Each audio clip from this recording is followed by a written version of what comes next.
Hello guys, this is Gayatri Krishna. ఈరోజు చూద్దాం మీకు ఏం ప్రాబ్లం ఉందో, ఆ ప్రాబ్లం గురించి మీకు ఏమి ఆన్సర్ వస్తుందో. Okay, this is file number 1 and this is file number 2. ఏదో ఒకటి సెలెక్ట్ చేసుకోండి.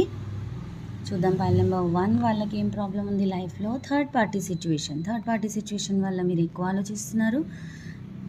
అండ్ సొల్యూషన్ ఏమొస్తుంది మీకోసం? జడ్జ్మెంట్, డెసిషన్ అనేది వస్తుంది దేవుడి దగ్గర నుంచి. మీరు కోరుకుంటున్నారు థర్డ్ పార్టీ రిలీజ్ అవ్వాలని, సో టైం పడుతుంది, but there are chances. Okay, and for file number 2 మీకేం వస్తుందో చూద్దాము. ఏం ప్రాబ్లం ఉంది మీకు? పాస్ట్ విషయాలలో చాలా ఆలోచిస్తున్నారు దాని గురించి, అక్కడే ఇరుక్కుపోయారు, బయటికి వెళ్ళట్లేదు అందులోంచి. ఓకే, అండ్ ఇమోషనలీ చాలా లో ఫీల్ అవుతున్నారు, ఎవరినో మిస్ అవుతున్నారు, ఏది కలిసి రావట్లేదని బాధపడుతున్నారు. కెరియర్ కానీ రిలేషన్షిప్ కానీ ఏదైనా. మీకు ఏమొస్తుంది?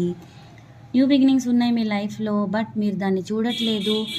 ఇమెచ్యూర్డ్గా ఆలోచిస్తున్నారు, మీకు అక్కర్లేదు అనుకుంటున్నారు, మీ బాధలోనే మీరు ఉండాలనుకుంటున్నారు. బట్ మీరు కనుక అందులోంచి బయటికి రాదలుచుకుంటే న్యూ బిగినింగ్స్ మీ లైఫ్లో ఉన్నాయి. హ్యాపీగా ఉంటారు, ప్యాషనేటెడ్గా ఉండండి, హ్యాపీగా ఉండండి, మీ కెరియర్లో కాన్సన్ట్రేట్ చేయండి, పాస్ట్లో ఇరుక్కుపోవద్దు, మీ గురించి మీరు ఆలోచించుకోండి. న్యూ బిగినింగ్స్ డెఫినెట్లీ ఉంటాయి మీ లైఫ్లో. Okay, thank you so much everyone. Claim the positive energies.